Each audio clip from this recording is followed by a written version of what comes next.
Esse lance que você tá falando é importante pra cacete, porque quando a gente conversou com o Dani Alves aqui, teve uma galera que ficou chateada. Porra, tu ficou tentando falar com ele há um tempão. Porra, mas você só chama o cara pra esculachar o cara, pô. Ou você esculacha o cara pelas costas o tempo inteiro, e na mídia, e não sei o quê, não sei o quê. O cara vai querer falar contigo? Eu não vou querer falar com um cara que fica me esculachando o dia inteiro, a vida inteira. Então, você tá falando aí, total, faz sentido demais. Outra coisa que incomoda demais os jogadores, e me incomodava, e eu já fui vítima como comentarista, tá? Às vezes você faz uma linha de raciocínio com começo, meio e fim. Como as que a gente está conversando espontaneamente. Só que você vender a matéria, você precisa ter clique. E aí você tira do contexto uma frase, transforma em manchete, e aí aparece lá. Vou dar o exemplo do Daniel Alves. Daniel Alves detona o São Paulo. Cara, você já está induzido a ler a matéria com raiva do Daniel Alves para o São Paulino. Na hora que você lê, a matéria é completamente diferente. Aí você fala, por que ele pôs essa manchete? Para ganhar clique. Agora, você desconstruiu toda a tua linha de raciocínio. Muita gente nem lê a matéria, lê só o título. Sim. E aí passa uma informação para o público mentirosa. Isso magoa demais o atleta. Aí o cara não quer falar com você. E aí você fica incomodado porque ele não quis falar com você. Pô, na hora que você teve a oportunidade, você não foi legal com ele. Esse negócio que você falou do treino fechado, treino aberto, acontece em várias situações. Tipo assim, o Renato Gaúcho, por exemplo, ele fala que ele não gosta, quando em entrevista coletiva, de falar sobre tática.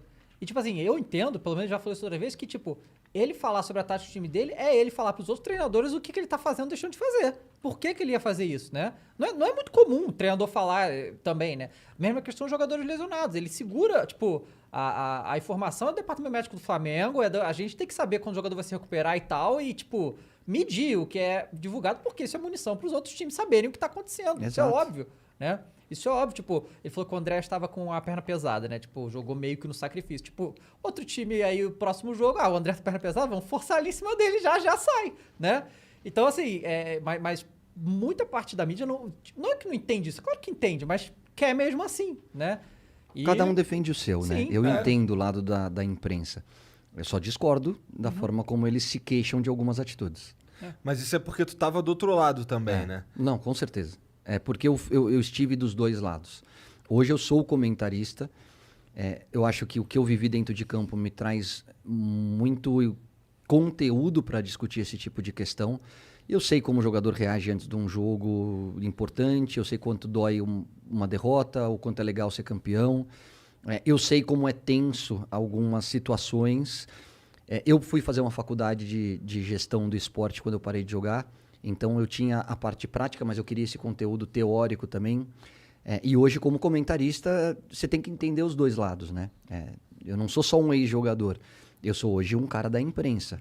E tenho muito orgulho de estar já desde 2008 há 13 anos nessa nova função. Faz muito tempo, 13 anos. Como que foi essa transição, assim? Tipo, você falou que você aposentou com 30 anos, né? 30 anos. Por quê? Foi meio cedo. Assim, pros padrões de hoje em dia é meio cedo, mas talvez na sua época não fosse tão cedo. Não, era também. Era? Podia ter jogado mais uns 6 anos tranquilo. Mas aí, por quê? Eu tive uma discussão no Botafogo. Depois de um jogo... É que é uma longa história, vou tentar resumir. A gente perde... Quando eu tava no Flamengo e o Botafogo caiu, a gente ganha um clássico do Botafogo e o Botafogo fica praticamente sem chance, ou aquele jogo mandou eles para a segunda divisão, não lembro. A situação inverteu. Quando eu estava no Botafogo, faltavam, 8 rodadas para acabar o campeonato e o Flamengo tinha que ganhar 6 jogos, a começar por um clássico contra o Botafogo. A gente vai pro clássico, vira 1-0 para nós. Nosso time estava muito bem naquele ano, estou falando de 2005. E acaba 3-1 pro Flamengo com um homem a menos. Inexplicável, a gente perdeu a chance de matar o jogo, aí 2 caras do nosso time se machucaram, e aí foi improvisando e perdemos o jogo.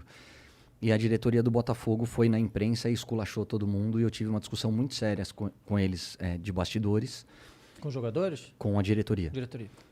E não concordei a forma como eles se posicionaram, acho que aquele momento ali, ou não fala nada, ou defende um time que estava fazendo a melhor campanha dos últimos 10 anos. Com um salário atrasado, com uma série de dificuldades e que nunca a gente expôs para ninguém. E eu não concordei e eu fui cobrá-los internamente, e aí saiu um bate-boca sério e tal, foi resolvido.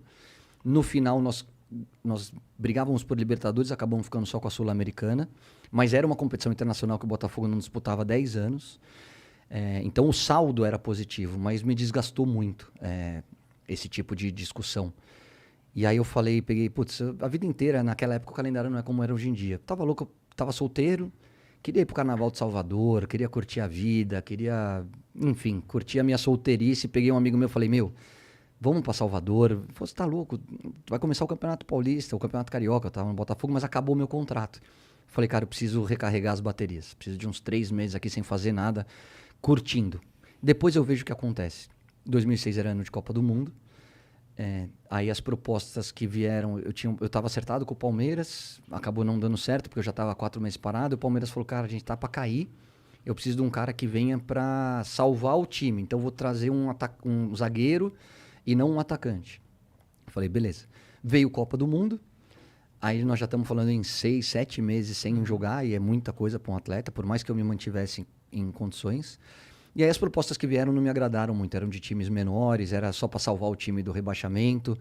Como eu fui contratado para o Botafogo, mas era o Botafogo, era um gigante. Eu falei, cara, um orgulho vestir a camisa, e tenho o maior orgulho de ter disputado, ter vestido a camisa do Botafogo como meu último clube profissional. Mas não, pus na balança e achei que não era legal. E aí, conversando com um amigo meu da Rádio Globo, do Rio de Janeiro, ele me ligou fora do ar e falou, 7 meses sem jogar, você não vai voltar? Eu falei, cara, me arruma um lugar na rádio que eu vou trabalhar com você. Mas era uma piada, era uma brincadeira. Nunca pensei em ser comentarista. Por mais que eu sempre tive um relacionamento legal com a imprensa. Ele falou, você tá falando sério? Eu falei, não, tô brincando. Ainda tem algumas propostas, tal. Ele falou, não, já te ligo. E aí ele me liga e fala, a Globo de São Paulo tá procurando um comentarista, o Oscar Ulisses vai te ligar. Aí o Oscar Ulisses falou, vamos tomar um café? Eu tava em São Paulo, né, moro aqui. Fui tomar um café com os caras e falou, se quiser parar, depois você larga, você volta a jogar, se vem uma proposta, você volta atrás, mas a gente já teve o Zete abandonou no meio, a gente teve o Raí também abandonou. Você é um cara que fala bem, blá, blá, blá. Vamos. Aí eu falei, Oscar, me dá uma semana, porque eu sou um cara que cumpre o contrato. Eu sempre cumpri meus contratos. Se por algum motivo eu saí antes da hora, foi porque a Inter de Milão pagou a multa e o São Paulo aceitou me liberar, ou situações desse tipo. Eu nunca quebrei contrato. Sempre fui um cara muito correto, muito profissional.